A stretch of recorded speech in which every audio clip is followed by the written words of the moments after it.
வணக்கம் நண்பர்களே. இந்த வீடியோவில் நம்ம 9th தமிழ் தான் பார்க்க போகிறோம். நம்ம நியூ சிலபஸ் பேஸ் பண்ணி எதெல்லாம் இம்பார்ட்டண்ட்டோ அதை மட்டும் பார்த்துட்ருக்கோம். ஸோ இந்த 9th ரொம்ப ரொம்ப முக்கியமான இந்த செய்வினை, தன்வினை, செயற்பாட்டு வினைலாம் இருக்கு இல்லையா, அது ரொம்ப முக்கியமானது. ஸோ அதுலேருந்து கண்டிப்பாக நமக்கு 3 கொஷின்ஸ் கேட்பாங்க, 3 கொஷின்ஸ் கேட்பாங்க.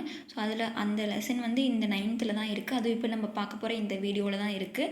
ஸோ அதில் புக் பேக் கொஷின்ஸ் நிறைய எக்ஸசைஸ் கொடுத்துருப்பாங்க. ஸோ அதுக்கு எல்லாத்துக்கும் ஆன்சர்ஸ் நான் இந்த வீடியோவில் சொல்லுவேன். ஸோ மறக்காமல் வீடியோ ஃபுல்லாக ஸ்கிப் பண்ணாமல் பாருங்கள், ஓகேவா? சரி, ஓகே. அதுக்கு முன்னாடி நம்ம செய்யுள் இலக்கியம் எல்லாத்தையும் பார்த்துட்டு நம்ம எப்பயும் போல் ஆர்டராகவே போகலாம். ஆல்ரெடி நான் எப்பயும் போல் மார்க் பண்ணி வச்சுருக்கேன். ஸோ அதை மட்டும் பார்த்தாலே போதும், சரியா? இண்டெக்ஸில் பார்த்திங்கன்னா ஹைலைட் பண்ணியிருப்பேன். இது எதுக்கு அப்படின்னா, இதுதான் நியூ சிலபஸ் பேஸ் பண்ணி நீங்கள் படிக்க வேண்டியது. ஸோ நீங்கள் படிக்க வேண்டியதுக்கு ஃபஸ்ட்டு கையில் புக் எடுத்துக்கோங்க. புக் எடுத்துக்கிட்டு நான் என்னென்ன ஹைலைட் பண்ணியிருக்கேன்னா அதை அப்படியே புக்கில் ஹைலைட் பண்ணிக்கோங்க. இதுதான் நியூ சிலபஸ் பேஸ் பண்ணி நீங்கள் படிக்க வேண்டிய லெசன்ஸ், ஓகேவா? ஸோ நான் புக் பேக் ஆன்சர் சொல்லும் போது அதை நீங்கள் புக்கில் எழுதி வைக்கணும், கண்டிப்பாக எழுதி வைக்கணும். ஸோ கையில் புக்கோடு படிங்க, சரிங்களா? ஸோ புக்கோடு படிக்கிறீங்களா அப்படிங்கிறது என்னன்னு சொல்லிட்டு எனக்கு மறக்காமல் கமெண்ட் பண்ணுங்கள். அப்போ தான் எனக்கு தெரியும் நீங்கள் நோட் பண்ணுறீங்களா இல்லையா அப்படின்றது, சரியா? சரி, ஓகே. இண்டெக்ஸ் பார்த்துட்டிங்களா? சரி, ஓகே. அடுத்து போகலாமா? சரி, ஓகே. திராவிட மொழி குடும்பம் அப்படின்ற லெசன் நமக்கு முக்கியம்ப்பா. ஸோ இதில் முக்கியமான பாயிண்ட்ஸ் நம்ம பார்க்கலாம். ஸோ இந்தியாவில் பேசப்படுற மொழிகளோட எண்ணிக்கை 1300க்கு மேலே இருக்குது. ஸோ இந்தியாவோட மொழி குடும்பங்கள் 4ஆக பிரிச்சிருக்காங்க. அது இந்தோ ஆசிய மொழிகள், திராவிட மொழிகள், ஆஸ்திரோ ஆசிய மொழிகள், சீன திபெத்திய மொழிகள். ஸோ இந்த மாதிரி நிறைய மொழிகள் இங்கே பேசப்படுறதுனால இந்திய நாட்டை மொழிகளின் காட்சி சாலை அப்படின்னு யார் சொல்கிறா அப்படின்னா சா அகத்தியலிங்கம் இந்திய நாட்டை மொழிகளின் காட்சி சாலை அப்படின்னு சொல்கிறாரு. ரொம்ப ரொம்ப முக்கியமான கொஷின். அதே மாதிரி மொஹஞ்சதாரோ ஹரப்பா இந்த மாதிரி அகழாய்வுகளுக்கு பின்னாடி உலகில் குறிப்பிடத்தக்க பழமையான நாகரிகங்களில் இந்திய நாகரிகம் அப்படின்றது தெரிஞ்சிருக்கு. ஏன்னா இதை திராவிட நாகரிகம் அப்படின்னு சொல்லி அறிஞர்கள் சொல்கிறாங்க. ஏன் அப்படின்னா இங்கே திராவிட மொழி பேசப்படுறது, திராவிடர்கள் பேசின மொழி தான் திராவிட மொழி. திராவிடம் அப்படின்ற சொல்ல முதல்ல குறிப்பிட்டவர் யார் அப்படின்னா குமரியில் பட்டர் தான். ஆனால் இந்த திராவிடம் அப்படின்றத பயன்படுத்தியவர் ஃபஸ்ட்டு யார் அப்படின்னா கால்டுவெல் தான் பயன்படுத்தியிருப்பார், ஓகேவா? ஸோ இந்த திராவிடம் அப்படின்ற வார்த்தை எப்படி பிறந்துச்சுன்றதை ஹீராஸ் பாதிரியா சொல்லியிருப்பார். தமிழ்லேருந்து தான் திராவிடம் அப்படின்ற வார்த்தை பிறந்திருக்குன்னு சொல்லியிருப்பார். அதனால் தமிழான்னு வந்திருக்கு. அப்புறம் தமிழா மாறி இருக்கு, ட்ரமிழா திராவிடான்னு வந்ததாக ஹீராஸ் பாதிரியா சொல்கிறாரு. அதே மாதிரி அறிஞர் வில்லியம் ஜோன்ஸ் அப்படிங்கிறவர் வடமொழிகள் எல்லாத்தையும் ஆராய்ச்சி பண்ணி வடமொழியை ஆராய்ந்து மற்ற ஐரோப்பிய மொழிகளோடு தொடர்புடையது வடமொழி அப்படின்னு ஃபஸ்ட் சொன்னவர் யார்? வில்லியம் ஜோன்ஸ் தான், ஓகேவா? அதே மாதிரி ஃப்ரான்சிஸ் எல்லிஸ் அப்படிங்கிறவர் முதல்ல தமிழ், தெலுங்கு, கன்னடம், மலையாளம் போன்ற மொழிகளை ஒப்புமைப்படுத்தி ஆய்ந்து இவை தனியொரு மொழி குடும்பத்தை சார்ந்தவை அப்படின்னு சொல்லியிருப்பார். இவற்றை எல்லாம் ஒரே இனமாக கருதி தென்னிந்திய மொழிகள் அப்படின்னு சொல்லி பெயரிட்டவை அப்படின்னா ஃப்ரான்சிஸ் எல்லிஸ். அதே மாதிரி ஹோக்கன் அப்படிங்கிறவர் என்ன பண்ணியிருப்பார் அப்படின்னா இந்த மொழிகள் எல்லாத்தையுமே இணைத்து தமிழியன் அப்படின்னு பெயரிட்டிருப்பார். ஆரிய மொழிகள்லேருந்து இவை மாறுபட்டவை அப்படின்னு சொல்லியிருப்பார், ஓகேவா? அப்புறம் இது ரொம்ப முக்கியம். 1856 திராவிட மொழிகளின் ஒப்பிலக்கணம் அப்படின்ற நூலை கால்டுவெல் எழுதி வெளியிட்டிருப்பார். எப்போ? 1856 திராவிட மொழிகளின் ஒப்பிலக்கண நூலை எழுதியவர் கால்டுவெல், சரியா? இதில் திராவிட மொழிகள் ஆரிய மொழி குடும்பத்திலிருந்து வேறுபட்டவை எனவும் இந்த மொழிகள், அதாவது திராவிட மொழிகள் சமஸ்கிருத மொழிக்குள்ளேயும் செல்வாக்கு செலுத்தியிருக்குது அப்படின்னு சொல்லியிருப்பார் கால்டுவெல், சரியா? ஸோ திராவிட மொழி குடும்பம் அது பரவி இருக்கிற நில அடிப்படையில் தென் திராவிட மொழி, நடு திராவிட மொழி, வட திராவிட மொழின்னு சொல்லி 3ஆக பிரிச்சிருக்காங்க. ஸோ அதை தான் கீழே இந்த டேபிளில் கொடுத்துருக்காங்க பாருங்கள்.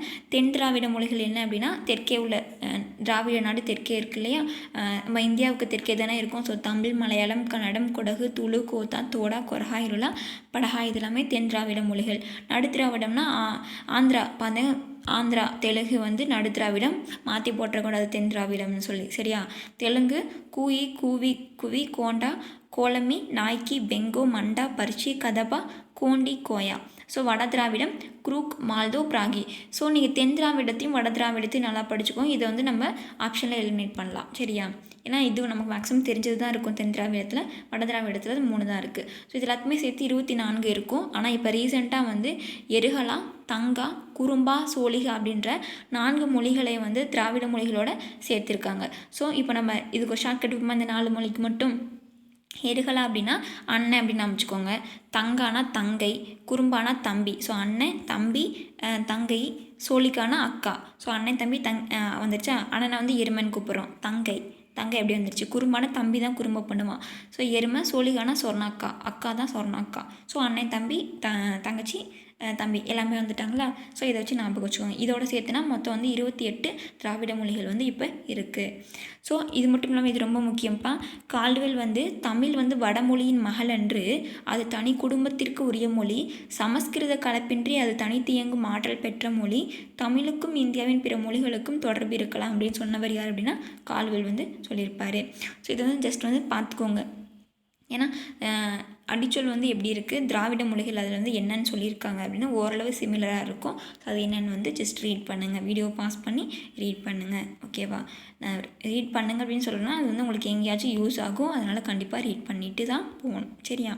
ஸோ தமிழோட தனித்தன்மைகள் என்ன அப்படின்னா தொன்மையானது, இலக்கண இலக்கிய வளம் வாய்ந்தது, நிறைய நாடுகளில் வந்து பேசப்படுறது, அதுக்கென்ன தனியாக ஒரு இலக்கண வளம் வந்து பெற்றிருக்கு. அதே மாதிரி தனித்து இயங்கும், அதனால் தனித்து இயங்க முடியும்.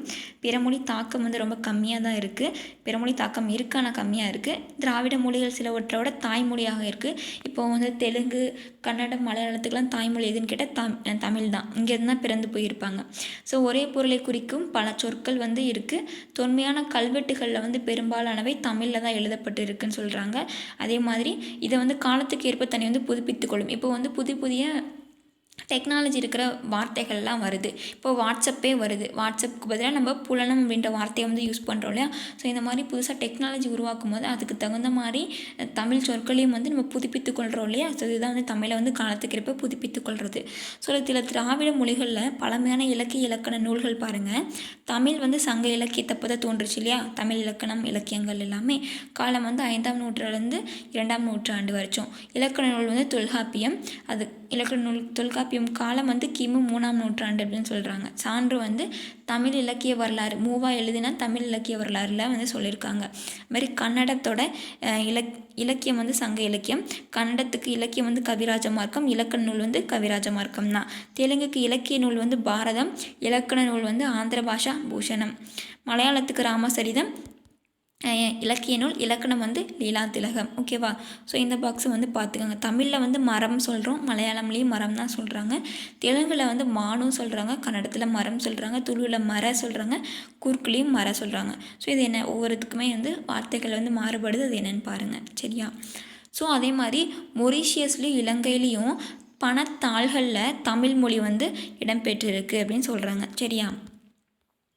ஸோ நம்ம இந்திய ரூபாயில் வந்து தமிழ் மொழி வந்து இடம்பெற்றிருக்கா இல்லையா, எத்தனாவதாக இடம்பெற்றிருக்கு அப்படிங்கிறத மறக்காமல் கமெண்ட் பண்ணுங்கள் பார்த்து. ஓகேவா. சர்ச் பண்ணி பாருங்கள் பார்க்கலாம்.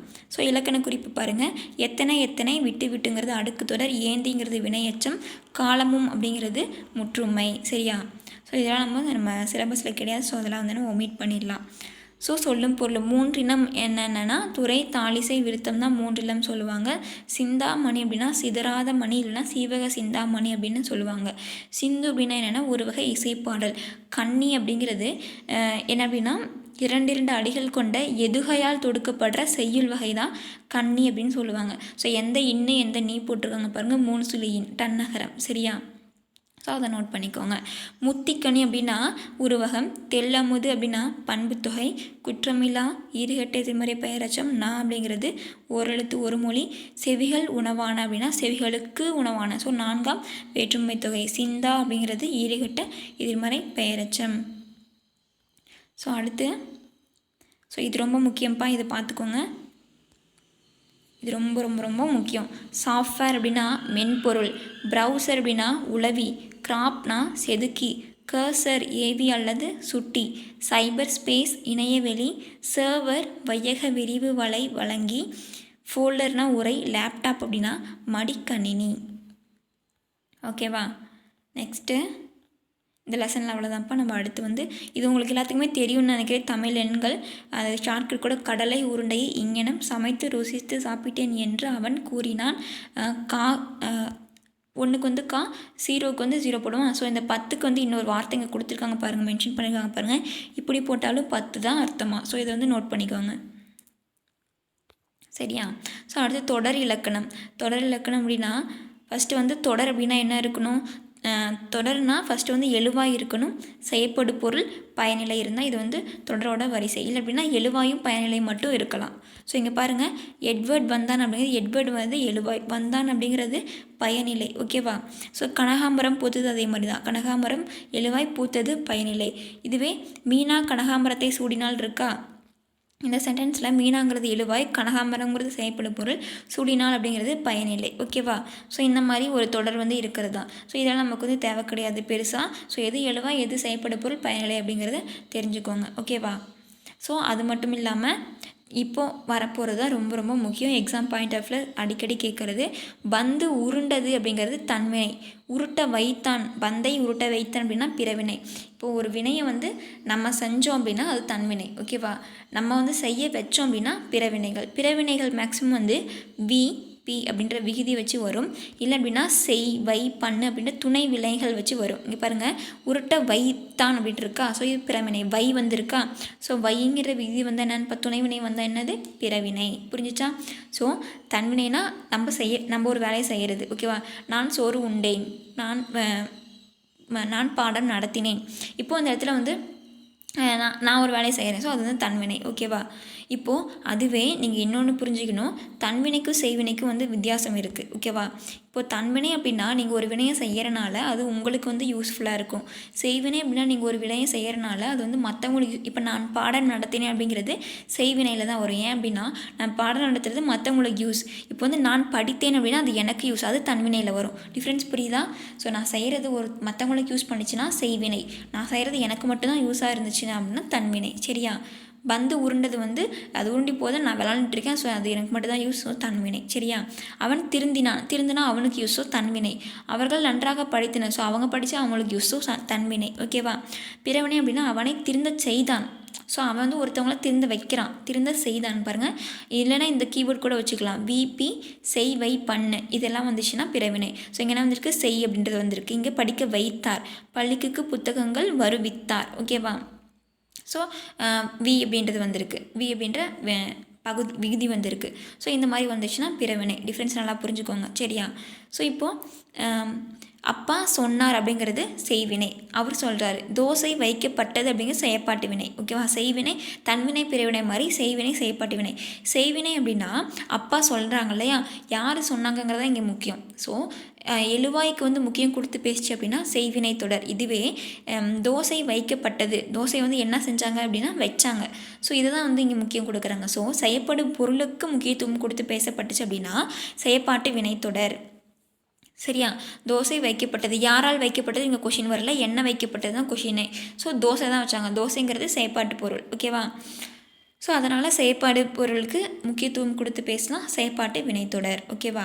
ஸோ இதுவே இது போலவே பாட்டு பாடுகிறாள் அப்படிங்கிறது செய்வினைத்தொடர். ஓகேவா? பாட்டு பாடுகிறாள் அப்படின்னா இந்த இடத்துல வந்து பாடுகிறாள் அப்படின்னு சொல்லிட்டாங்க. ஸோ யார் பாடுறாங்கிற கொஷின் தான் நமக்கு வரும், யார் பாட்டு பாடுறாங்க அப்படின்ற கொஷின். ஸோ எழுவாய்க்கு தான் முக்கியத்துவம் கொடுக்குது, அதனால் செய்வினைத்தொடர். இதுவே பாட்டு அவளால் பாடப்பட்டது அப்படின்றது செயற்பாட்டு வினைத்தொடர். இன்னொன்று ஈஸியாக வந்து இந்த செயற்பாட்டு வினைத்தொடர் கண்டுபிடிக்கிறதுக்கு படு, உன், பெரு, ஆயிற்று, போயிற்று, போனது இந்த மாதிரி வந்துச்சு அப்படின்னா அது வந்து செயற்பாட்டு வினைத்தொடர். ஓகேவா? எக்ஸாம்பிள் பாருங்கள், கோவலன் கொலை உண்டான் அப்படிங்கிறது செயற்பாட்டு வினைத்தொடர். ஏன்னா உன் வந்திருக்கு பார்த்துங்க. ஓவியம் குமரனால் வரையப்பட்டது, பட்டது வந்துச்சுன்னா செயற்பாட்டு. வீடு கட்டி ஆயிற்று, சட்டி உடைந்து போயிற்று, பணம் காணாமல் போனது, ஆனது, இதெல்லாம் வந்துச்சுனாவே நமக்கு செயற்பாட்டு வினைத்தொடர். இதை வச்சு ஈஸியாக கண்டுபிடிச்சிடலாம். ஸோ இங்கே கீழே இருக்கிற சென்டென்ஸ் பாருங்கள். ஸோ மேலே டூ நோ பாக்ஸில் என்ன கொடுத்துருக்காங்கன்னா, செய்பவர், அதாவது எழுவாயை முதன்மைப்படுத்துச்சுன்னா செய்வினை, செய்யப்படு பொருளை முதன்மைப்படுத்துச்சுன்னா செயற்பாட்டு வினை. இதுதான் அவங்களும் கொடுத்துருக்காங்க. ஸோ பயன்பாட்டு தொடர்கள், அப்துல் நேற்று வந்தான் அப்படிங்கிறது தன்வினை, அவன் தான் வந்தான், அவனுக்கு தான் யூஸ், அவன் வரதுனால மற்றவங்களுக்கு யூஸ் கிடையாது.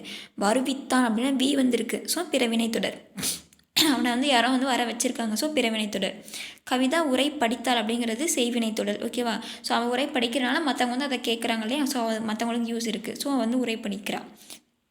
ஸோ இன்னொன்று அப்படி என்ன அப்படின்னா, இப்போது உரை கவிதாவால் படிக்கப்பட்டது, நம்ம இந்த சென்டென்ஸை மாற்ற முடியும் இல்லையா, செய்வினையை செயற்பாட்டு வினையாக மாற்ற முடியும் இல்லையா? ஸோ இந்த மாதிரி மாற்ற முடிஞ்சு அப்படின்னா அது வந்து செய்வினை தொடர் நம்ம அப்படியே வந்து கண்டுபிடிக்கலாம். உரை கவிதாவால் படிக்கப்பட்டது அப்படின்னு நம்ம மாற்ற முடிஞ்சிச்சு அப்படின்னா செயற்பாட்டு வினை செய்வினையை செயற்பாட்டு வினையாக மாற்ற முடியுதான்னு பாருங்கள். அப்படி மாற்ற முடிஞ்சிச்சுன்னா அது வந்து செய்வினை நம்ம ஈஸியாக கண்டுபிடிச்சிடலாம். சரியா? ஸோ இங்கே பட்டது வந்திருக்கு செயற்பாட்டு. குமரன் மலையில் நனைந்தான் உடன்பாட்டு வினைத்தொடர். ஸோ அவன் இஷ்டப்பட்டதை நனைகிறான். நனையவில்லைங்கிறது எதிர்மறை வினைத்தொடர். என் அண்ணன் நாளை வருவான் அப்படிங்கிறது ஒரு நியூஸ் செய்தித்தொடர். எவ்வளவு உயரமான மரம் அப்படிங்கிறது உணர்ச்சி தொடர். உள்ளே பேசிக் கொண்டிருப்பவர் யார் அப்படிங்கிறது வினாத்தொடர். பூக்களை பறிக்காதீர் கட்டளை தொடர். இது நாற்காலி அவன் மாணவன் அப்படிங்கிறது பெயர் பயனிலை தொடர். சரியா? பகுபத உறுப்புகள் வந்து மொத்தம் 6 இருக்குது. இதை நம்ம ஆல்ரெடி பார்த்துருக்கோம். ஸோ அதனால் இது வேணாம். அது இல்லாமல் நமக்கு இது பெருசாக வந்து யூஸ் ஆகாது. ஓகேவா? பிரித்தெழுதுக்கு தான் நமக்கு இருக்குது. ஸோ இந்த பகுதி ஏன் பார்க்கணும் அப்படின்னா இப்போ ஊரன் அப்படிங்கிறத பிரித்து எழுத சொன்னாங்க அப்படின்னா ஊர் கூட்டல் அன் அப்படின்னு தான் நீங்கள் பிரிக்கணும். ஊர் அப்படிங்கிறது இந்த இடத்துல பகுதியாக வந்துடும் இல்லையா? ஸோ சேர்த்துறதுக்கும் அதே மாதிரி தான் வரும். ஸோ ஊரன்கிறது பகுதி. நடிகனில் நடிங்கிறது பகுதி. பார்த்தானில் பார் அப்படிங்கிறது பகுதி. வரைந்தானில் வரை. மடித்தாரில் மடி. மகிழ்ந்தான் அப்படிங்கிறதுல மகிழ் அப்படிங்கிறது தான் பகுதியாக வரும். ஸோ விகுதியில் என்னென்ன விகுதிகள் இருக்குது பாருங்கள். ஆண்பால் வினைமுற்று விகுதி, பெண்பால் வினைமுற்று விகுதி, ஒன்றன்பால், பலர்பால், பலவின்பால், தன்மை ஒருமை வினைமுற்று விகுதி, தன்மை பன்மை வினைமுற்று விகுதி. ஸோ இது எல்லாமே என்னென்ன வார்த்தைகள் வருதுன்னு வீடியோ பாஸ் பண்ணி பார்த்துக்குவோம். இதுக்கு வந்து எக்ஸ்ப்ளனேஷன் கொடுக்கணும்னு அவசியம் கிடையாது, உங்களுக்கே தெரியும். ஸோ இடைநிலைகளில் அந்த மாதிரி இறந்த கால இடைநிலை, நிகழ்காலம், எதிர்காலம், எதிர்மறை, பெயர் இடைநிலைகள் இருக்குது. இது மட்டும் தெரிஞ்சாவே நமக்கு போதும். சரியா? ஸோ நம்ம தொடர்களை மாற்றி உருவாக்கி இதுதான் வந்து நம்ம ரொம்ப ரொம்ப முக்கியம். புக் பேக்கில் கொடுத்துருக்காங்க. ஸோ நான் இப்போ சொல்ல நீங்கள் பென்சில் எடுத்து உங்கள் புக்கில் எழுதுங்க. சரியா? ஸோ பதவியை விட்டு நீக்கினான் அப்படிங்கிறது தன்வினையாக இருக்குது. இதை வந்து பிறவினையாக மாற்ற சொல்லியிருக்காங்க. ஸோ பதவி விட்டு நீக்கினான் அப்படிங்கிறது பிறவினை எப்படி மாற்றணும்? பதவி விட்டு நீக்கு வித்தான். நீக்கு வி வந்திருக்கா? ஸோ பிறவினை நீக்கு வித்தான்.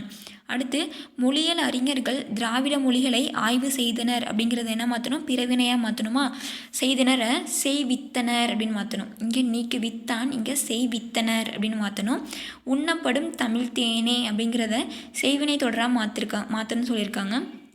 உண்ணும் இதை வந்து உண்ணும் தமிழ் தேனே அப்படின்னு மாற்றிடுங்க. ஓகேவா? ஸோ அடுத்து திராவிட மொழிகளை 3 மொழி குடும்பங்களாக பகுத்துள்ளனர். இந்த தொடரை செயற்பாட்டு வினை தொடராக மாற்ற சொல்லியிருக்காங்க. ஸோ என்ன பண்ணணும் அப்படின்னா திராவிட மொழிகள் 3 மொழி குடும்பங்களாக பகுக்கப்பட்டுள்ளது. மொழிகள் தானே வரும். ஸோ பகுக்கப்பட்டுள்ளன அப்படின்ற வரும். சரியா? அடுத்து நிலவன் சிறந்த பள்ளியில் படித்தார். இதை வந்து பிறவினை தொடராக மாற்றணும். நிலவன் சிறந்த பள்ளியில் படிப்பித்தான் அப்படின்னு வரணும். சரியா? அடுத்து சொற்களை தொடர்களாக மாற்றணும். மொழிபெயர் அப்படிங்கிறத நம்ம ஜஸ்ட் வந்து தன்வினை பிறவினை அந்த வேர்டை மட்டும் மாற்றி பார்க்கலாம். சரியா? மொழிபெயர் அப்படிங்கிறது தன்வினைனா மொழிபெயர்த்தான், மொழிபெயர்த்தால் ஏதோ ஒன்று வரும். பிறவினை அப்படின்னா மொழிபெயர்ப்பித்தான், மொழிபெயர்ப்பித்தாள் அப்படி வரும். சரியா? பதிவு செய் அப்படின்னா பதிவு செய்தான், செய்தாள். இதுவே செயற்பாட்டு வினை அப்படின்னா பதிவு செய்யப்பட்டது அப்படின்னு வரணும். சரியா? பதிவு செய்தாயிற்று அப்படின்னு கூட வரலாம். ஸோ பயன்படுத்து அப்படின்னா பயன்படுத்தினான், பயன்படுத்தினாள் அப்படி வரும் தன்வினைக்கு. பிறவினை அப்படின்னா பயன்படுத்து வித்தான், பயன்படுத்து வித்தான் அப்படின்னு வரணும். சரியா? எங்கு செய்வினைனா இயங்கினான், இயங்கினான் அப்படின்னு வரணும். இயங்கினாள் அப்படின்னு வரும். செயற்பாட்டு வினைனா இயங்கப்பட்டான் அப்படின்னு வரணும். சரியா? அடுத்து தமிழ் என்ன கொண்டு இருக்குது? செவ்விலக்கியங்களை கொண்டு இருக்கு. நாம் என்ன கற்க வேண்டும்? நாம் தமிழ் இலக்கிய நூல்களை கற்க வேண்டும். புத்தகங்கள் வாழ்வியல் அறிவை கொடுக்கின்றன. நல்ல நூல்கள் நம்மை நல்வழிப்படுத்துகின்றன. எல்லோருக்கும் இனிய வணக்கம். அவன் நல்ல நண்பனாக இருக்கிறான். டேஸ் ஓவியமாக வரைந்து வா அப்படின்னா பெரிய ஓவியமாக வரைந்து வா. கொடிய விலங்கிடம் பழகாதே. ஓகேவா? ஸோ அடுத்து பார்த்திங்க அப்படின்னா பொருத்தமான வினை அடைகளை வந்து தேர்வு செய்ய சொல்லியிருக்காங்க. ஊர்தி மெதுவாக சென்றது. காலம் வேகமாக ஓடுகிறது. சங்க இலக்கியம் வாழ்க்கையை அழகாக காட்டுகிறது. இணையதளத்திலிருந்து பதிவிறக்கம் செய்யப்பட்டதை அனைவருக்கும் பொதுவாக காட்டு. ஓகேவா? அடுத்து வேர்ச்சொற்களை வைத்து சொற்றொடர் தான். ஸோ தா அப்படின்றது உடன்பாட்டு தொடர் அப்படின்னா எப்படி மாற்றணும்? தந்தேன். பிறவினை தொடர்னா என்னென்னு மாற்றணும்? தருவித்தேன் அப்படின்னு வரணும். சரியா? தரு வித்தேன் அப்படின்னு வரணும். சரியா? கேள் அப்படிங்கிறது வினைத்திரை. கேட்டையா அப்படின்னு சொல்லுவோம். கேட்டாயா. கொடு அப்படின்னா கொடுத்தேன். ஏதாச்சும் ஒன்று கொடுக்குற செய்தி தொடராக வரும். ஸோ கட்டளை தொடர்னா கொடு அப்படின்னு, இதை கொடு அப்படின்னு சொல்கிறோம் இல்லையா, அது கட்டளை. ஸோ பார் அப்படிங்கிறது செய்வினை தொடராம்னா பார்த்தான், பார்த்தேன், அதெல்லாம் செய்வினை தொடர். செயற்பாட்டுனா பார்க்கப்பட்டான், பார்க்கப்பட்டது அதெல்லாம் வந்து செய்யப்பட்ட வினைத்தொடர். பிற வினைத்தொடராக மாற்றினா பார்க்க செய்தான், நான் தான் அவன் வந்து பார்க்க வைக்கிறேன் இல்லையா, நான் வேறவங்கள செய்ய வைக்கிறேன், ஒரு வினையை செய்ய வைக்கிறேன். ஸோ பார்க்க செய்தேன், பார்க்க செய்தான், பார்க்க செய்தால் இது எல்லாமே பிற வினைத்தொடர். ஸோ இப்போ இங்கே கொடுத்துருக்காங்க இந்த 3 சென்டென்ஸு, அப்போது இந்த 2 சென்டென்ஸ், இதில் வந்து எது கரெக்டுன்னு கேட்டிருக்காங்க. அவை யாவும் இருக்கின்றன சரியான்னு கேட்டால் இல்லை, தவறு. அவை யாவையும் இருக்கின்றன சரியான்னு கேட்டிங்கன்னா கரெக்டு. ஏன்னா அவைங்கிறது பன்மை, யாவையும்ங்கிறது பன்மை. சரியா, யாவும் அப்படிங்கிறது ஒருமை. ஓகேவா, இதுவே இங்கே இது எப்படி மாற்றலாம் அப்படின்னா அது யாவும் இருக்கிறது அப்படின்னா அது கரெக்டு. ஏன்னா ஒருமை, இதுவும் ஒருமை. இதுவே இங்கே பார்த்திங்க அப்படின்னா அவை ஒரு பன்மை, யாவையும் பன்மை, இருக்கின்றன பன்மை. ஸோ இது கரெக்ட். ஓகேவா, அவை யாவையும் எடுங்கள் இருக்கா, ஸோ அப்படி வரக்கூடாது. அவை யாவையும் எடு அப்படின்னு கட்டளையாகவும் சொல்லலாம். கட்டளையாக சொல்லும் போது அங்கே பன்மை வந்து தேவை கிடையாது. சரியா, ஸோ அடுத்து பார்த்திங்க அப்படின்னா அதே மாதிரி அவை யாவற்றையும் எடுங்கள் அப்படின்னு சொல்லலாம். சரியா, ஸோ இதில் சரியானது எது எது அப்படின்னா அவை யாவையும் இருக்கின்றன, அவை யாவற்றையும் எடுங்கள், இது ரெண்டும் வந்து கரெக்ட். ஓகேவா, அடுத்து பார்த்திங்க அப்படின்னா ஸோ அழியா, ஒளியா, சிந்தா இதெல்லாம் வந்து என்ன அப்படின்னா முடிஞ்சுன்னா இருகட்ட எதிர்மறை பெயரெச்சம். ஸோ லிங்கஸ்டிக்ஸ் அப்படின்னா என்ன, புக்கில் நீங்கள் எடுத்து எழுதுங்க. லிங்கஸ்டிக்ஸ் அப்படின்னா மொழியியல், மொழி சிறப்புலகரம், மொழி இருக்கு இல்லையா, லாங்குவேஜ், மொழியியல். லிட்ரேச்சர் இலக்கியம். ஃபிலாலஜிஸ்ட் அப்படின்னா மொழி ஆய்வறிஞர். பாலிகாட் அப்படின்னா பன்மொழி அறிஞர்.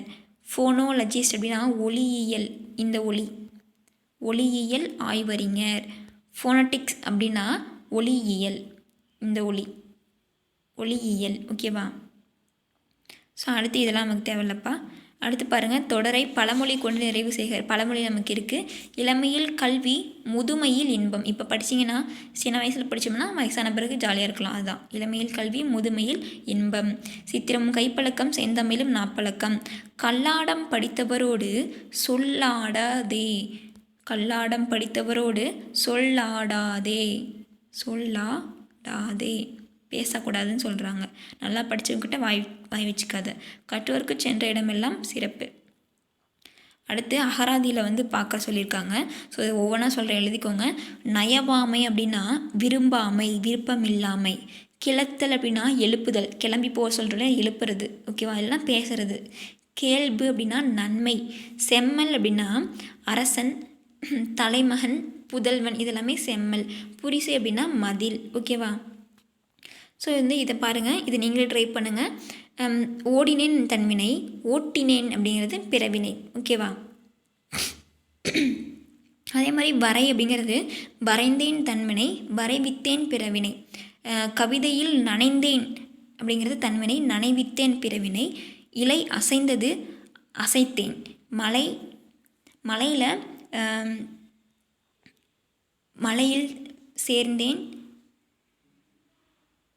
சேர்ந்தேன்னு வச்சுக்கோ, இது வந்து சேர்த்தான், இந்த மாதிரி ஏதாவது ஒன்று வரும். சேர்த்தான், சேர்த்தால். ஸோ நம்ம செய்ய வைக்கிறது பிறவினையில் வரும். சரியா, ஸோ அடுத்து கலைச்சொற்கள். உருபன் அப்படின்னா மார்ஃபமி, ஒளியன் அப்படின்னா ஃபோனமி, ஒப்பிலக்கணம் கம்பேரிட்டிவ் கிராமர், பேரகராதி லெக்சிகன். இதுவே பாருங்கள் 20 நிமிஷத்துக்கு மேலே ஆகிட்டு. ஸோ வந்து டைம் அதிகமாக போகுது. ஸோ இது வந்து நமக்கு பெருசாக கிடையாது. ஸோ இது வந்து நமக்கு ஆட் அண்ட் அவுட்டில் கேட்கலாம். இதெல்லாம் வந்து நீர்நிலைகள் அல்ல அப்படின்னு கேட்கலாம். ஸோ அதனால் நீர்நிலைகள் அகழி, ஆழிக்கிணறு, உரைக்கிணறு, அணை, ஏரி, குளம், ஊருணி, கண்மை, கேணி, இதெல்லாம் வந்து நீர்நிலைகளாக சொல்லப்படுது. ஸோ ஒவ்வொரு நீர்நிலைகளும் வந்து என்ன மாதிரி நீர்நிலைகள்னு இந்த பாக்ஸில் கொடுத்துருப்பாங்க. ஸோ சனி நீராடு அப்படின்னு சொன்னது யாருன்னா அவ்வை. சனி நீராடுங்கிறது அவ்வை சொன்னது.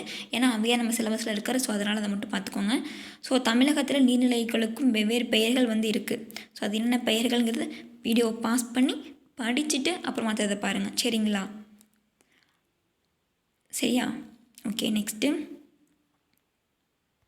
நெக்ஸ்ட்டு பார்த்திங்கன்னா சொல்லும் பொருளும். குந்த அப்படின்னா உட்கார தெரியும். கந்தம்னா மனம். மிசைனா மேலே.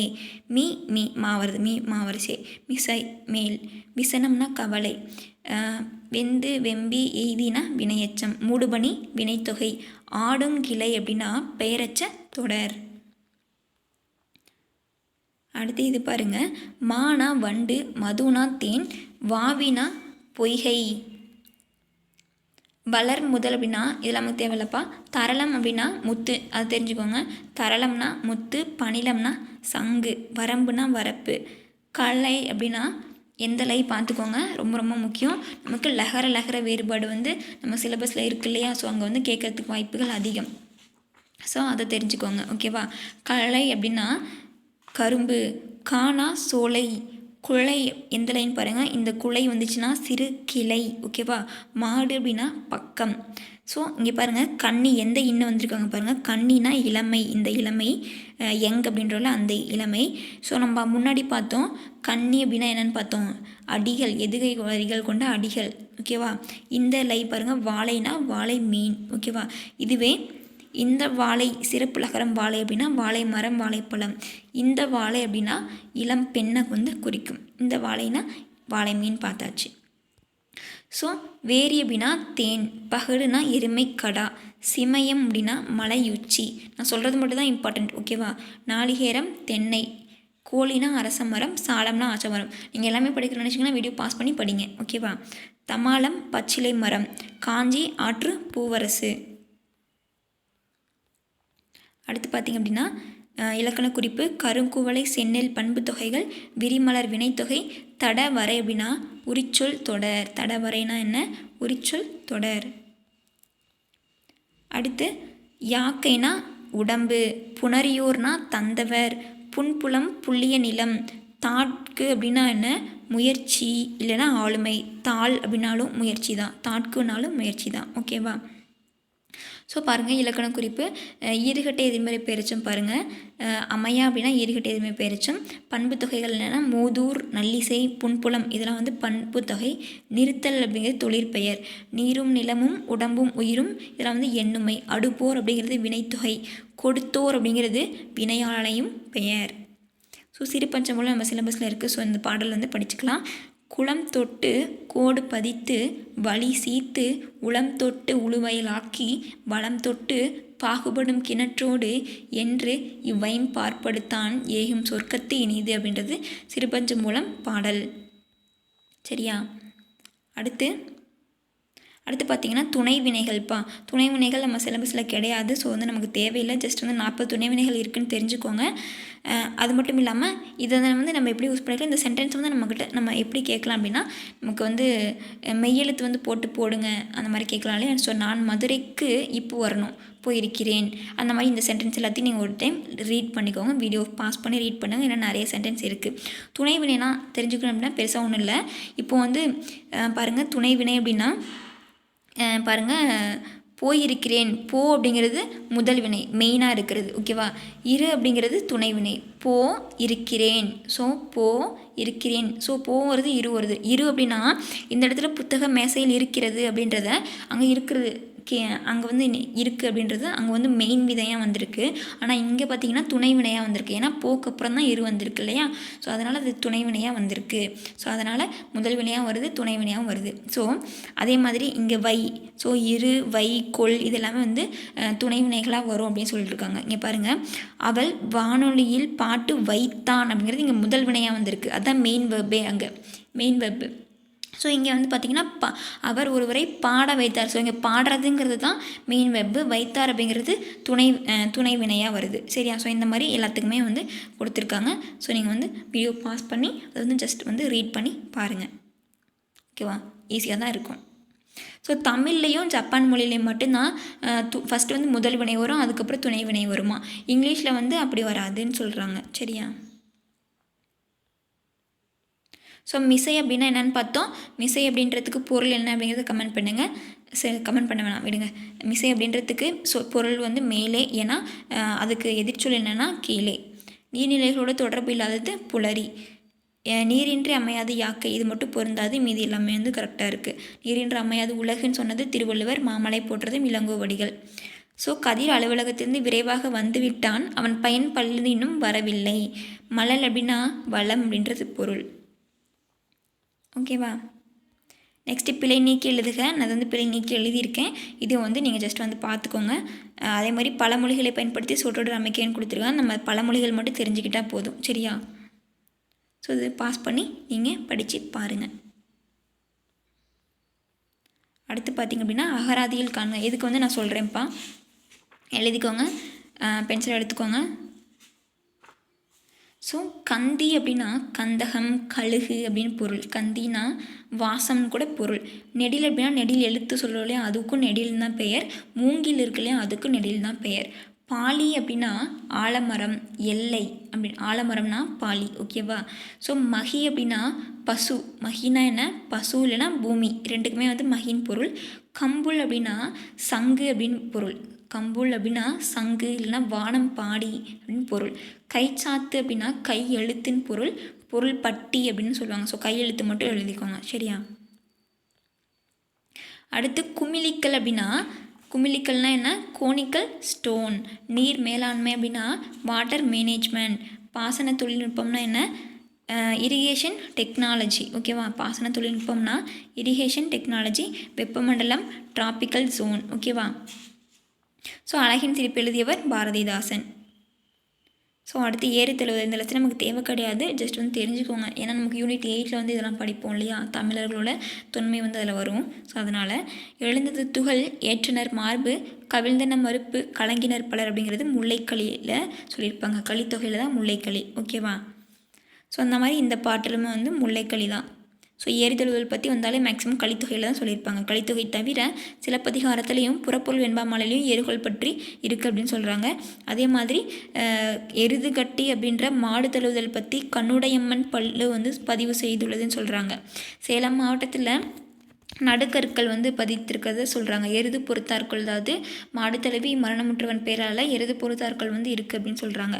அதே மாதிரி 3 எருதுகளை வந்து நிறைய பேர் சேர்ந்து விரட்டுவது போன்ற ஒரு ஓவியம் நீலகிரி மாவட்டத்தில் கோத்தகிரி அருகே உள்ள கற்கையூரில் இருக்குது. இன்னொரு ஓவியம் பாருங்கள், திமிழுடன். இது முதல் ஓவியம். 2 வந்து திமிழுடன் கூடிய காளை ஒன்றை ஒருவர் அடக்க முயல்வது. அந்த மாதிரி ஒரு ஓவியம் வந்து மதுரை மாவட்டம் உசிலம்பட்டி அருகே கல்லூத்து மேட்டுப்பட்டியில் இருக்குது. அடுத்து இன்னொரு ஓவியம் தேனி மாவட்டம் மயிலாடுபாறை அருகே சித்திரக்கல் புடுகுன்ற இடத்துல திமிழுடன் கூடிய காளை ஓவியம் வந்து இருக்குது, சரியா. ஸோ சிந்துவெளி அகழாய்வுகளில் கண்டறியப்பட்ட மாடு தழுவுற கல்முத்திரை வந்து தமிழர்களோட பண்பாட்டு தொழில் அடையாளமாக ஏறு தழுவுதல் வந்து இருந்தது அப்படின்னு சொல்லி ஐராவத மகாதேவன் வந்து சொல்கிறாரு. ஏறு தழுவுதல் முல்லை நிலத்தில், மருத நிலத்தில், பாலை நிலத்தில் வந்து இருந்திருக்கு. முல்லை நில மக்களோட அடையாளமாக வந்து ஏறு தழுவுதலை பார்த்தாங்க. மருத நிலத்தில் வேளாண் செய்கிறதுக்காக அது வந்து தொழில் உற்பத்திக்கு உதவுச்சு. மருத நிலத்தில் ஏன்னா நம்ம மாட்டை வச்சு தானே ஏறு ஓட்டணும், ஸோ அப்போ இருந்துச்சு. பாலை நிலத்தில் போக்குவரத்துக்காக வந்து மாட்டை வந்து பயன்படுத்தியிருக்காங்க. ஸோ அடுத்து பார்த்திங்கன்னா ஏறு தழுவுதல் தமிழகத்தில் வெவ்வேறு பெயரில் வந்து சொல்லியிருக்காங்க. மாடு பிடித்தல், மாடு அணைதல், மாடு விடுதல், மஞ்சு விரட்டு, வேலி மஞ்சு விரட்டு, எருது கட்டி, காளை விரட்டு, எருது விடுதல், சல்லிக்கட்டுன்னு பல விதத்தில் வந்து சொல்லியிருக்காங்க. சல்லி அப்படின்னா மாட்டோட கழுத்தில் இருக்கிற வளையத்தை வந்து சொல்லுது. அதை வந்து புளியங்கொம்பினால் வந்து அந்த வளையத்தை வந்து செய்வாங்க. ஓகேவா. ஸோ காளை சண்டை வந்து ஸ்பெயின் நாட்டில் வந்து அவங்களும் செய்கிறாங்க. ஆனால் அவங்க வந்து காளையை வந்து கொன்று யார் அடக்குறாங்களோ அவங்க தான் வீரன்னு சொல்லுவாங்க. ஸோ ஆனால் தமிழ்நாட்டில் அப்படி கிடையாது. காளையை வந்து ஹர்ட் பண்ணக்கூடாது, அதை கஷ்டப்படுத்தக்கூடாது. ஓகேவா. ஸோ அடுத்து பார்த்திங்கன்னா இதில் சொற்பொருள் மட்டும் பார்த்துக்கலாம். சமய கணக்கு அப்படின்னா சமய தத்துவவாதிகள். பாடை மாக்கள் அப்படின்னா பழமொழி பேசும் மக்கள். குழி அப்படின்னா ஒன்று கூடி. தோம்னா குற்றம், கோட்டினா மன்றம், பொலம் அப்படின்னா பொன், வேதிகை அப்படின்னா திண்ணை. இருங்க ஜூம் பண்ணி காட்டுறேன். தூணம் அப்படின்னா தூண், தாமம்னா மாலை, கதலிகை. இது ஆக்சுவலாக ப்ரீவியஸ் இயர் கொஷின்ப்பா. பாடை மாக்கள் அப்படின்னா பழமொழி பேசும் மக்கள், ப்ரீவியஸ் இயர் கொஷின். ஸோ கால் ஊன்று சிறு சிறு கொடியாக பல கொடிகள் கட்ட கதிலிகை கொடி. கால் ஊன்று கொடி அப்படின்னா கொம்புகளில் கட்டுற கொடி. விலோதம் அப்படின்னா துணியால் ஆன கொடி. இது வந்து எக்ஸ்பெக்ட் பண்ணலாம். விலோதம்னா துணியால் ஆன கொடி. வசினா மலை, செற்றம் அப்படின்னா சினம், கலாம் அப்படின்னா போர்னு அர்த்தம். துருத்தி அப்படின்னா ஆற்றிடை குறை, அதாவது துருத்தி அப்படின்னா ஆற்றின் நடுவே இருக்கிற மணல் திட்டு. ஸோ சுற்றிலும் ஆறு இருக்குது, நடுவில் வந்து மணல் திட்டு இருக்குல்லையே, அதுதான் வந்து சொல்கிறாங்க. ஓகேவா. அடுத்து பார்த்திங்கன்னா ஸோ இது வந்து தெரிஞ்சுக்கோங்க. ஏன்னா நமக்கு வந்து பொருந்தாத இணையை தேர்வு செய்கின்றது ஒன்று இருக்குது. ஸோ அதனால் இப்போ 50 குழுவில் இவங்க எல்லாத்தையும் கொடுத்துட்டு இதில் ஒன்று கொடுத்து எது பொருந்தாதுன்னு நம்ம கேட்கலாம். ஸோ 50 குழுவில் யார் யார் இருப்பாங்க, எண்பேராயத்தில் யார் யார் இருப்பாங்கங்கிறத தெரிஞ்சுக்கோங்க. 50 குழுவில் அமைச்சர், சடங்கு செய்விப்போர், படைத்தலைவர், தூதர், சாரணர். இது எப்படி வச்சுக்கலாம் அப்படின்னா அச பதூசா அப்படின்னு வச்சுக்கோங்க. பதுசா முதல் லெட்டர் எல்லாத்துலேயுமே. அமைச்சர், சடங்கு செய்விப்போர், படைத்தலைவர், தூதர், சாரணர். சாரணர் அப்படின்னா ஒற்றர்னு அர்த்தம், அது தெரிஞ்சுக்கோங்க. ஸோ மீதி வந்து இதில் என்பராயம்லாம் யார் யார் இருப்பாங்கன்னு பார்த்துக்கோங்க. ஸோ நகரமாந்தர்லாம் என்பராயம்லாம் இருக்காங்க, படைத்தலைவர்லாம் இருக்காங்க. சரியா, இதை பார்த்துக்கோங்க. இலக்கண குறிப்பு: தோரண வீதியும் தோமொரு கோட்டியும் அப்படின்னா எண்ணுமை. காய்குலை கமுகு, பூக்கொடி வள்ளி அப்படின்னா முத்து தாமம். இது எல்லாமே வந்து முத்தை உடைய தாமம். காய்குலை கமுகுனா காய்குலையை உடைய கமுகு. பூக்கொடி வள்ளி இரண்டாம் வேற்றுமை உருபும் பயனும் உடன் தொகை. மாற்றுமின் பரப்புமின் ஏவல் வினைமுற்று. உரு பொருள் அப்படின்னா உரிச்சொற்றொடர். தாழ் பூந்துரை வினைத்தொகை. பாங்கறிந்து பாங்கை அறிந்து இரண்டாம் வேற்றுமை தொகை. நன்பொருள் தன்மணல் நல்லுரைனா பண்பு தொகைகள். ஓகேவா? அடுத்து பார்த்திங்க அப்படின்னா அகலாய்வு. அகலாய்வில் நமக்கு வந்து கீழடி அகலாய்வில் இப்போ நிறைய கிடச்சிருச்சு. ஓகேவா? ஸோ இதில் எல்லாமே இப்போ இதில் சொன்னோம்னா வச்சுக்கோங்க, யூஸ் பண்ணுற எல்லா பொருளும் சொல்லலாம். பாருங்கள், கீழடி அகலாய்வில் என்னென்ன கிடச்சிருக்கு: சுடுமண் பொருள், மான் கொம்பு, கிளிஞ்சல் பொருள், முத்து, உலோக பொருள், துளையிடப்பட்ட பாத்திரம், ரத்தினக்கல், பழுப்பு, கருப்பு, சிவப்பு, கருப்பு பானை, தானியங்களை சேகரிக்கும் களம், தமிழ் எழுத்துக்கள் பொறிக்கப்பட்ட பானை, ஓடு, கற்கருவி, நீர் சேகரிக்கும் பெரிய மட்கலம் எல்லாமே கிடச்சிருக்கு. ஸோ கிட்டத்தட்ட 2300 ஆண்டுக்கு முன்னாடி இருந்த பொருட்கள் கிடச்சிருக்கு. முழுமையான வாழ்விட பகுதியும் செங்கல் கட்டுமானங்களும் கிடச்சிருக்குன்னு சொல்கிறாங்க. சரியா? ஸோ அது மட்டும் இல்லாமல் கிட்டத்தட்ட 150 ஆண்டுகளுக்கு முன்னாடி 1863 ராபர்ட் ப்ரூஸ்புட் அப்படின்றவர் ஒரு தொல்லியல் அறிஞர். அவர் சென்னை பல்லாவரம் இருக்குல்லையா, அங்கே செம்மண்மேட்டு பகுதியில் ஒரு எலும்பையும் கற்கருவியும் வந்து கண்டுபிடிக்கிறாரு. இந்தியாவில் கண்டெடுக்கப்பட்ட முதல் கல்லாயுதம் தான் இந்த கற்கருவி. ஓகேவா? எப்போ? 1863. யார்? Robert Bruce Foote. எங்கே? சென்னை பல்லாவரத்தில். ஓகேவா? ஸோ அது மட்டும் இல்லை, அடுத்து வந்து இதில் தமிழ்நாட்டில் கிடைச்ச சான்றுகள். ரோமானியர்களோட பழங்காசை வந்து கோயம்புத்தூரில் வந்து கண்டுபிடிச்சிருக்காங்க. அதேமாதிரி அரிக்கமேடு இருக்கு இல்லையா, பாண்டிச்சேரியில், அங்கே வந்து ரோமானிய மட்பாண்டங்கள் வந்து கிடச்சிருக்கு. இது வந்து நமக்கு என்ன காட்டுது அப்படின்னா, ரோமானியர்களுக்கும் நமக்கும் வந்து வணிக தொடர்பு இருந்தது அப்படிங்கிறத ப்ரூவ் பண்ணுது. அதே மாதிரி 1914 ஆதிச்சநல்லூரில் நடந்த அகலாய்வில் முதுமக்கள் தாலிகள் வந்து நிறைய வந்து கண்டுபிடிக்கப்பட்டதுன்னு சொல்கிறாங்க. சரியா? அடுத்து பார்த்திங்க அப்படின்னா வழியில் மிகும் இடம் மிகா இடம். இதை வந்து நம்ம ரிப்பீட்டடாக நிறைய 8லேயே வந்து பார்த்துட்டோம். சரியா? ஸோ இப்போ என்ன பண்ண போகிறோம் அப்படின்னா, இதை வந்து எங்கெல்லாம் மிகும் மிகாது அப்படிங்கிறத நீங்கள் திரும்ப வந்து பாஸ் பண்ணி பாருங்கள். ஓகேவா? ஆயி சுட்டு எழுத்து, அந்த இந்த சுட்டு பெயர், எந்த வினா பெயரில் வரும். ஐன்ற உருபு வந்து 2ஆம் வேற்றுமை உருபு வெளிப்படையாக வருன்ற இடத்துல வரும். கூன்ற 4ஆம் வேற்றுமை உருபு வெளிப்படுற இடத்துல வரும். அதே மாதிரி என, ஆக அப்படின்ற சொல்லுறுப்புகளுக்கு பின்னாடி வழியினம் வரும். அது மட்டும் இல்லை, அதற்கு, இதற்கு, எதற்குன்ற சொற்களுக்கு பின்னாடி வரும். இனி, தனி அப்படின்ற சொற்களுக்கு பின்னாடி வரும். மிக பின்னாடி வரும். 8, 10 அப்படின்ற எண்ணு பெயர்களுக்கு மட்டும் வரும். மீதி எண்ணு பெயர்களுக்கெல்லாம் வராது. ஓரெழுத்து ஒரு மொழிக்கு பின்னாடி வரும். ஈறுகட்டை எதிர்மச்சி பின்னாடி வரும். அதே மாதிரி வன்தொடர் குற்றியல் உகரம் நிலைமொழியாக இருந்துச்சுன்னா வரும். ஓகேவா? வன்தொடர் குற்றியல் உகரம் அப்படின்னா ஈற்றெழுத்து வந்து குசுடு துபுருவில் வந்திருக்கணும். நடுவில் இருக்கிற அதுக்கு முன்னாடி இருக்கிற மெய்யெழுத்து வந்து கசட தம்பரை இக்கை சித்து இதில் தான் ஒன்று வரணும். ஓகேவா? அகர இகர ஈற்று வினையச்சங்கள்லாம் ஈ ஊழியும் வரும் இல்லையா? ஸோ அதெல்லாம் வந்தால் மிகாது. ஒன்லி அகர. ஆட அப்படின்னா 8 கூட்டல் ஆ, ஓடி அப்படின்னா 8 கூட்டல் ஈ. ஸோ அகர ஈற்று இகர ஈற்று வினையச்சங்களில் மட்டும் புணரும் வல்லினம். 6ஆம் வேற்றுமை தொகையில் வரும். தொகை அப்படின்னா மறைஞ்சு வருது. 6ஆம் வேற்றுமை தொகையில் புலியினது தோல் வருமா? ஸோ புலித்தோல் 6ஆம் வேற்றுமை தொகை மறைந்து வந்திருக்கு. இசை பெயர்களில் வரும். இரு பெயரட்டு பண்பு தொகையில் வரும். ஓமை தொகையில் வரும். சாலத்தவ தடக்குலன்ற உரிச்சொற்களுக்கு பின்னாடி வரும். தனி குற்றெழுத்து. ஸோ தனி குற்றெழுத்துனா இப்போ நிலான்னு இருக்குது. நிலா வந்து இந்த லா வந்து இல்லு கூட்டல் ஆன்னு பிரிக்கலாமா? ஸோ முன்னாடி இருக்கிறது வந்து வெறும் தனி குற்றெழுத்து. அது வந்து ஒரு குறில் எழுத்து தனியாக அது மட்டும்தான் இருக்குது. அதுக்கு அப்புறம் இருக்கிற ஒரு ஆகார எழுத்து பின்னாடி வந்துச்சு அப்படின்னா அங்கே வந்து வல்லினம் மிகும். அதே மாதிரி உருவக சொற்களில் சில உருவக சொற்களில் வல்லினம் மிகும்னு சொல்லியிருக்காங்க. ஓகேவா? ஸோ இது எல்லாத்துக்குமே வந்து வல்லினம் மிகும் தான். ஓகேவா? ஆன்சர் வந்து வல்லினம் மிகலாமா அப்படின்னா எல்லாத்துக்குமே மிகும். ஸோ இது வந்து நீங்கள் எழுதுங்க. எப்படின்னா பெட்டி செய்தினா இச்சு வரணும், விழாக்குழுனா இக்கு வரணும், கிளி பேச்சுனா இப்பு வரணும். ஸோ இந்த மாதிரி எல்லாத்துக்குமே வந்து வல்லினம் மிகும். அது என்னென்னு எழுதுங்க. ஸோ இப்போ இது பார்க்கலாம். சின்ன கொடி இந்த மாதிரி இக்கு போட்டு எழுதுனா என்ன வரும், போடாமல் எழுதுனா என்ன வரும் அப்படின்றத நம்ம இப்போது உங்களுக்கு நான் நோட்ஸ் கொடுக்க போகிறேன். பென்சில் எடுத்துக்கோங்க. ஓகேவா? சின்ன கொடி இக்கு போட்டு எழுதுனா சின்னம் வரையப்பட்ட கொடி. சின்னத்தை வந்து வரைஞ்சி வைக்கலாம், அது வந்து சின்ன கொடி. ஓகேவா? நம்ம வந்து ஏதாச்சும் சின்னம் சொல்கிறோம் இல்லையா, அந்த மாதிரி அடுத்து சின்ன குடி, இந்த இக்கு போடாமல் பார்த்தீங்கன்னா சிறிய குடின்னு அர்த்தம். தோப்புக்கல் அப்படின்னா தோப்பிலிருந்து இறக்கப்பட்ட கல், அந்த கல் இறக்குவாங்க இல்லையா, பணத்துலேருந்து கல், அந்த இது தோப்புலேருந்து இறக்கப்பட்ட கல் அப்படிங்கிறது குறிக்கும். இந்த தோப்புகள் அப்படின்னா தென்னந்தோப்புகள், பனந்தோப்புகள், அந்த தோப்பு ஓகேவா, தோட்டத்தை குறிக்கும். கடைப்பிடி இப்பு போட்டு எழுதுனாங்க அப்படின்னா அது வந்து ஃபாலோ பண்ணுறதுன்னு அர்த்தம். இந்த கடைப்பிடி அப்படின்னா கடையை வந்து பிடிக்கிறது. எதுக்கு? கடை, அதாவது ஷாப்பை பிடிங்க, நம்ம வந்து ஒரு புதுசாக ஒரு கடை ஓப்பன் பண்ணுறோம், அதுக்கு கடை பிடிச்சி வைக்கணும் அப்படின்னு சொல்கிறது. இந்த நடுக்கல் அப்படின்னா அடையாளமாக ஒரு கல்லை வந்து நடுறது. இந்த நடுக்கல் அப்படின்னா நடுக்கல் சொல்கிறோம் அது ஓகேவா. கைமாறுனா உதவி செய்கிறது. இந்த கைமாறு அப்படின்னா கையில் உள்ள மாறு, விளக்கமாறு அது ஓகேவா. பொய் சொல் அப்படின்னா நீ சொன்னது வந்து பொய், நீ வந்து பொய் சொல், இப்போ நீ சொன்னது ஒரு பொய்யான வாக்கு, பொய்யான வார்த்தை, அதுதான் பொய் சொல்.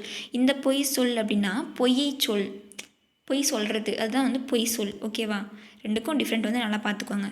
அதற்கு எப்படி பிரிக்கணும்? அதன் கூட்டல் கூ அப்படின்னு பிரிக்கணும். ஸோ பாருங்கள், கடை பிடித்தல் அப்படின்னா கடையை பிடிக்கிறது. இப்போ வந்துச்சுன்னா கடை பிடித்தல் அப்படின்னு சொன்னால் பின்பற்றுதல். ஸோ சென்டென்ஸோட பாருங்கள், சேகர் புதிதாக வாணிகம் தொடங்க கடை பிடித்தார் அப்படின்னா கடையை வந்து பிடிச்சிட்டாரு, ஒரு ஷாப்பை வந்து பிடிச்சிருக்காரு. நாங்கள் என்றும் தூய்மையை கடைப்பிடிப்போம், இப்போ வந்திருக்கா, ஸோ வந்து ஃபாலோ பண்ணுவோம் அப்படின்ட்டு சொல்கிறது. பொருந்தாத இணை, இது எல்லாமே ஏறுகோள்னா எழுதுக்கட்டு. இன்னொரு பெயர் ஆதிச்சநல்லூர், அரிக்கமேடு, எதுவுமே அகலாய்வு இடங்கள். திருவாரூரில் வந்து கரிக்கையூர் கிடையாது, நீலகிரியில் தான் கரிக்கையூர் இருக்குது. ஸோ இதுதான் தவறு. பட்டிமன்றம், பட்டிமண்டபம் கரெக்டு. முறையான தொடரமைப்பு, தமிழர்களின் தொன்மையான வீர விளையாட்டு ஏறுதழுவுதல். ஸோ தவறான செய்தி தரும் தொடர் கேட்டிருக்காங்க. 8, 10 ஆகிய எண்ணுப்பெயர்களின் பின் வல்லினம் மிகாதுன்னு இருக்குது. ஸோ வல்லினம் மிகவும் வரணும். ஐம்பெருங்குழு என்பெயராம் அப்படிங்கிறது தொகை சொற்கள். ஸோ என் தமிழ் அகராதி ஏறுதழுவுதல் என்பதை தழுவி பிடித்தல் என்கிறது ஆர்டர் படுத்த சொல்லியிருக்காங்க. சரியா. அடுத்து பார்த்திங்க அப்படின்னா அடுத்து பொருந்தாத சொல் பாருங்கள். இந்த கர்நாடகம், கேரளா, ஆந்திராலாம் நம்ம இந்தியாவுக்குள்ளே இருக்கிற மாநிலங்கள். இலங்கைங்கிறது வேறொரு நாடு. ஸோ கண்டெடுக்கப்பட்டுள்ளன எப்படி பிரிக்கணும் அப்படின்னா கண்டு கூட்டல் எடுக்கப்பட்டு கூட்டல் உள்ளன. ஸோ இதுக்கு வந்து ஆன்சர் இது தான்ப்பா. தென்னிந்தியாவின் அடையாள சின்னமாக காங்கேய மாடுகள் போற்றப்படுகின்றன அப்படின்னா அது ஒரு செய்தி தானே சொல்லுது. ஸோ செய்தி தொடர் ஓகேவா. அடுத்து பார்த்திங்க அப்படின்னா பாருங்கள், இந்த கரை அப்படின்னா ஆற்றின் கரை, இந்த கரைனா சட்டையில் இருக்கிற அழுக்கு கரை. இந்த குளவி அப்படின்னா குளவி பூச்சி இருக்குல்லையே அது, இந்த குளவி அப்படின்னா குழந்தை. இந்த வாழை அப்படின்னா இப்போ தான் பார்த்தோம், வாழைனா என்னென்னு பார்த்தோம், மறக்காமல் கமெண்ட் பண்ணுங்கள். இந்த வாழைனா என்னென்னு கமெண்ட் பண்ணுங்கள் ஓகேவா. ஸோ இந்த பறவைனா கடல், இந்த பறவைனா பறக்கிற பறவை. இந்த மறை அப்படின்னா மான், தாமரை அப்படின்னு பொருள். இந்த மறைனா வேதம் அப்படின்னு பொருள். அலைனா கடல் அலை, இந்த அலைக்கு வரவழைத்தல். ஸோ பாருங்கள், அகராதி இவை அப்படின்னா மூங்கில். ஸோ முன்னையும் ஒரு மூங்கில் பார்த்தோம், இப்போயும் ஒரு மூங்கில் ஓகேவா. இவை அப்படின்னா மூங்கில், துவரை, அரிசி, காடு, நிறைய பொருள் இருக்குது. சந்த பேலை அப்படின்னா சந்தன பெட்டி. சிட்டம் அப்படின்னா நீதி எல்லாம் உயர்ந்தது அப்படின்னு பொருள். சிட்டம் அப்படின்னா தகழ்வு அப்படின்னா தகழ்வு அப்படின்னா அறிவு அப்படின்னு பொருள். அறிவு இல்லைன்னா உண்ணும் களம் ஓகேவா. பௌரி அப்படின்னா பெரும் பண்வகை, அது வந்து ஒரு பாட்டோட வகை தான் பௌரி ஓகேவா. இசை வகை தான் பௌரின்னு சொல்கிறாங்க. சரியா. ஸோ இது நம்ம முடிச்சிட்டோம் ஓகேவா. ஸோ 2 திருக்குறளில் பொறையுடைமை மட்டும் நம்ம சிலபஸில் வரும். அகழ்வாரை தாங்கும் நிலம் போல தம்மை இகழ்வார் பொறுத்தல் தலை அப்படின்னா தன்னை தோண்டுபவரையும் தாங்கும் நிலம் போல தன்னை இகழ்பவரை பொறுப்பது தலை சிறந்தது அப்படின்னு சொல்கிறாங்க. திறனல்ல தற்பிற செய்யினும் நோனொந்து அறநல்ல செய்யாமல் நன்று. அதாவது பிறர் தனக்கு தரக்கூடாத துன்பத்தை செஞ்சாலுமே மனம் அதுக்காக நீங்கள் நொந்து அறம் அல்லாத செயல்களை செய்யாமல் இருப்பது அறம் நல்லது அப்படின்னு சொல்கிறாங்க. அதாவது உங்களுக்கு வந்து துன்பத்தை ஒருத்தர் கொடுக்குறாங்க, அதுக்காண்டி நீங்கள் வந்து அறமல்லாத செயல்களை, தப்பான செயல் செஞ்சு அவங்கள கஷ்டப்படுத்தணும்னு கிடையாது. நீங்கள் அவங்க தப்பு செஞ்சாலுமே அவங்கள வந்து மன்னிச்சு விட்டுருங்க, அமைதியாக விட்டுருங்க அப்படின்னு சொல்கிறாங்க. சரியா. இதெல்லாம் நம்ம சிலபஸில் இல்லைப்பா, நான் சிலபஸில் இருக்கிற திருக்குறள் மட்டும்தான் பார்க்குறேன். இது நம்ம தமிழ் மட்டும்தான் படிக்கிறோம். சரியா. ஸோ தீரா இருமை தருவது எது அப்படின்னா ஆராயாமை, ஐயப்படுதல், தீரா இடுமை தருவது. நுணங்கிய கேள்வி அப்படின்னா நுட்பமான கேள்வி அறிவு உடையவர். பேணாமை, பாதுகாக்காமை. செவிச்செல்வம் அப்படின்னா கேட்பதால் பெறும் அறிவு. அறநல்ல செய்யாமை, அறமல்லாத செயல்களை செய்யாமல் இருக்கணும் அப்படின்னு சொல்கிறாங்க. சரியா. திருக்குறள் பற்றிய செய்திகள் பாருங்கள். திருக்குறளில் ஃபஸ்ட் அச்சிடப்பட்ட ஆண்டு 1812. திருக்குறள் ஆல தொடங்கி 4 வந்து முடியும். திருக்குறள் 2 முறை வர ஒரே அதிகாரம் குறிப்பறிதல். திருக்குறள் மூலத்தை முதலில் அச்சிட்டவர் தஞ்சை ஞானப்பிரகாசர். முதல்ல உரை எழுதியவர் யார் திருக்குறளுக்குன்னா மணக்குடவர். திருக்குறளில் கோடி அப்படிங்கிற சொல் வந்து 7 முறை வந்து வந்திருக்கு. 7 அப்படிங்கிற சொல் வந்து 8 குறட்பாக்களில் வந்து வந்திருக்கு. திருக்குறளை ஆங்கிலத்தில் முதல் முழுமையாக மொழிபெயர்த்தவர் ஜி.யு. போப். திருக்குறளை இது வரைக்கும் 100க்கும் மேற்பட்ட மொழிகளில் வந்து மொழிபெயர்த்தணும். அதாவது 107 மொழிகளில் திருக்குறள் வந்து இது வரைக்கும் மொழிபெயர்க்கப்பட்டிருக்கு. ஓகேவா? ஸோ அகழாய்வு அப்படின்னா எக்ஸ்கவேஷன், கல்வெட்டியல் எபிகிராஃபி, நடுக்கல் அப்படின்னா ஹீரோஸ்டோன், பண்பாட்டு குறியீடு கல்ச்சுரல் சிம்பல், புடைப்பு சிற்பம் எம்போஸ்டு ஸ்கல்ப்சர் அப்படின்னா புடைப்பு சிற்பம், பொறிப்புனா இன்ஸ்கிரிப்ஷன். ஓகேவா? ஸோ நம்ம இதில் வந்து 9th term 1 வந்து ஃபுல்லாக பார்த்துருக்கோம். ஓகேவா? தேங்க்யூ.